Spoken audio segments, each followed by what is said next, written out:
What happens when your entire brand is built on a single core product and suddenly the world is told that product is a lie? What if a lawsuit doesn't just ask for a payout, but tries to destroy your reputation by claiming your famous seasoned beef is barely beef at all? For most companies, that's a corporate nightmare. It's the kind of code-red crisis you handle with quiet settlements and carefully worded press releases, all while praying the public just forgets. But in 2011, when Taco Bell was staring down this exact disaster, they didn't just throw out the crisis playbook, they lit it on fire. Welcome to MBA in Minutes, your spot to get a deeper understanding of complex business concepts. It's your MBA, simplified. In January 2011, Taco Bell was slapped with a PR catastrophe. A class action lawsuit claimed their legendary seasoned beef was more filler than anything else. A shocking accusation that threatened to undo decades of brand loyalty. For almost any other company, this is an existential threat you try to suffocate quietly. But Taco Bell did something nobody saw coming. They didn't just fight back. They used the attack to launch one of the most brilliant, gutsy, and legendary marketing campaigns in modern history. This is the story of how Taco Bell stared into the abyss of a brand-killing lawsuit and turned it into a marketing masterclass. Section 1. The Bell Before the Battle. To understand the sheer scale of this crisis, you have to remember what Taco Bell was in the late 2000s. It wasn't just a fast food chain. It was a cultural phenomenon. It was the undisputed king of late-night food, the go-to for college students, and the champ of cheap, craveable, and weirdly unique food. Their slogan, "Think outside the bun," wasn't just a tagline. It was a mission that set them apart from the boring burger and fries world. The brand was built on value, convenience, and a quirky, almost rebellious personality. You went to Taco Bell because you wanted something different, something you couldn't get anywhere else. And the key ingredient in almost every iconic item, from the crunchy taco to the burrito supreme, was their signature seasoned beef. That flavor was the brand. This wasn't just some small part of the business. In a lot of ways, it was the business. Taco Bell was serving over 35 million people a week, and its brand identity was rock solid. They'd handled PR nightmares before, like a 2006 E. coli outbreak and a viral video of rats in a New York restaurant. But this was different. This wasn't an isolated screw-up. This was an attack on the soul of their food. The lawsuit took a shot at the very heart of their brand, and Taco Bell knew that if people believed it, the damage could be permanent. Section 2.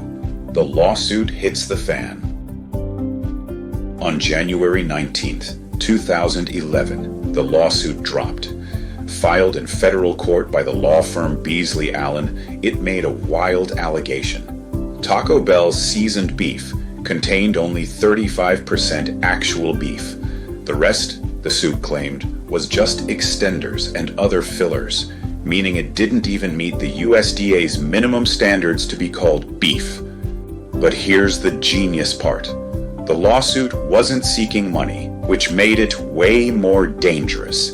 The plaintiff just wanted the court to force Taco Bell to stop calling their product beef and to pay for a corrective advertising campaign to tell everyone what was really in their tacos. It was a strategic masterstroke designed for maximum public humiliation. The story was simple, shocking, and custom-made to go viral. Taco Bell's beef isn't real. The media, of course, went nuts. News outlets everywhere ran with the story. Late-night hosts like Stephen Colbert were already cracking jokes.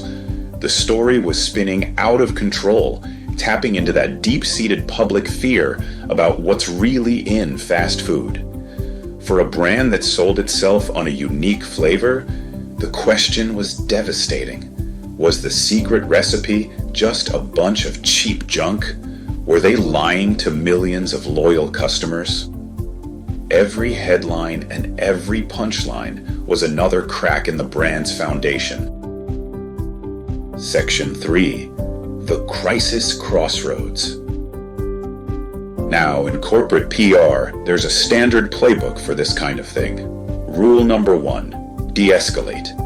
You put out a vague, boring statement saying you take the allegations seriously and are conducting an internal review. You let the lawyers handle it behind the scenes while you aim for a quiet settlement to make the problem go away. The goal is to starve the story of oxygen. You never, ever pick a public fight that adds fuel to the fire. You just lay low and wait for people to start talking about something else. This is the safe route, the one taken by countless companies, and it's the path everyone expected Taco Bell to follow. Industry analysts warned that taking a big public stand was incredibly risky. It would just invite more press and keep the negative story in the headlines longer. Why get into a mud wrestling match in public when you could just write a check and move on? Taco Bell's executives, led by its president Greg Creed, were at a crossroads. They could follow the playbook, a move that might limit the immediate fallout, but would forever leave a stain of doubt on their food. Or they could do something crazy. They could reject all the conventional wisdom, go on the attack, and bet everything on their ability to win over the public. It was a choice between quiet damage control and all-out war. Break time 0.5 seconds. Section 4. The counterattack. Taco Bell chose war. Instead of silence, they made noise. Instead of caution, they chose pure audacity. In a move that absolutely stunned marketing experts, the company launched a full-blown counteroffensive designed not just to defend their beef, but to hijack the entire narrative.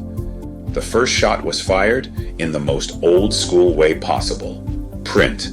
Taco Bell took out full-page ads in the Wall Street Journal, the New York Times, and USA Today.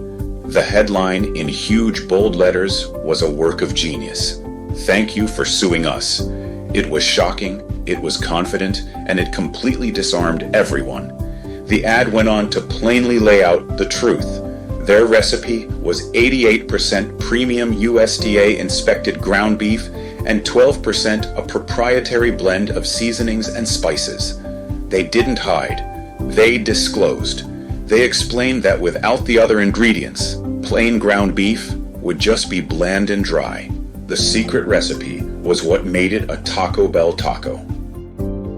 At the same time, they launched a digital assault. They built a section on their website called The Truth About Our Seasoned Beef.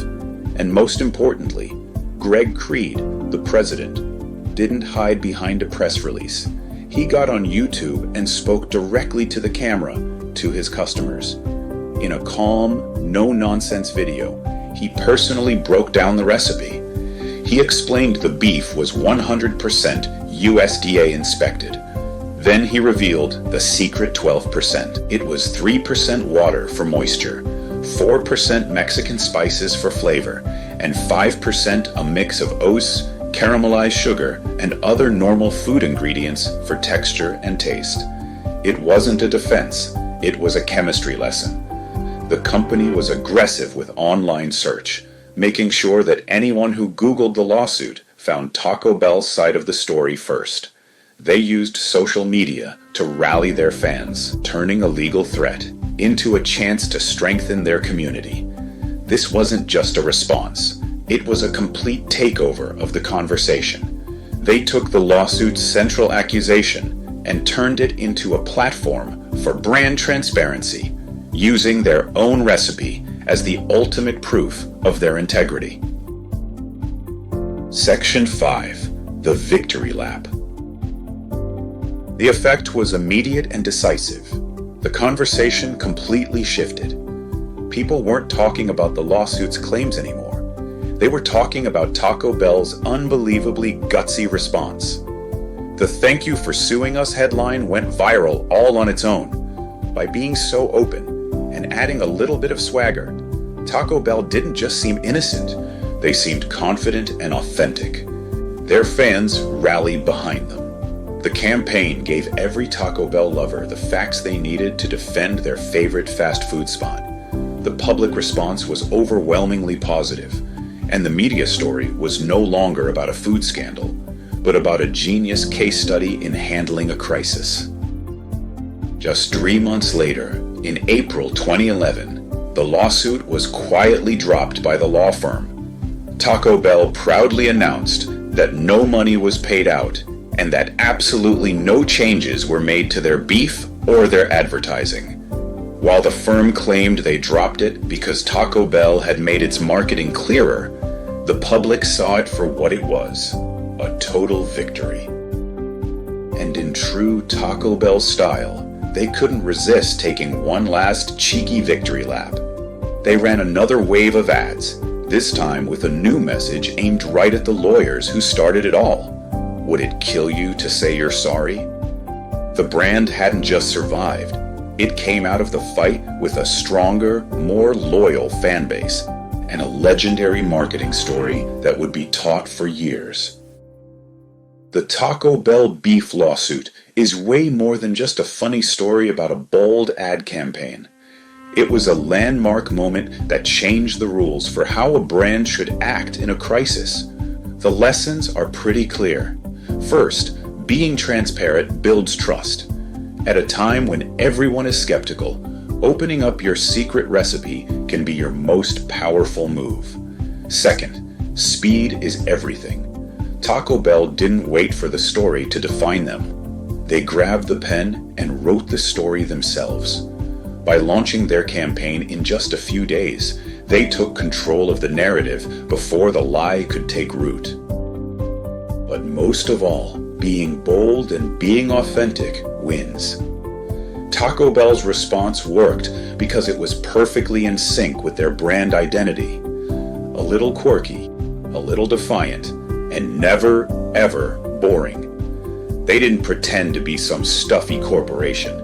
They took an attack on their reputation and used it as an excuse to shout from the rooftops exactly who they were. And in doing so, they didn't just save their brand, they made it legendary, period. This is one of the all-time great marketing stories. But what do you think? What's another brand crisis that you think was handled brilliantly or terribly? Let me know down in the comments. And if you enjoyed this story, make sure to like this video and subscribe for more deep dives into the business stories you thought you knew. Thanks for watching.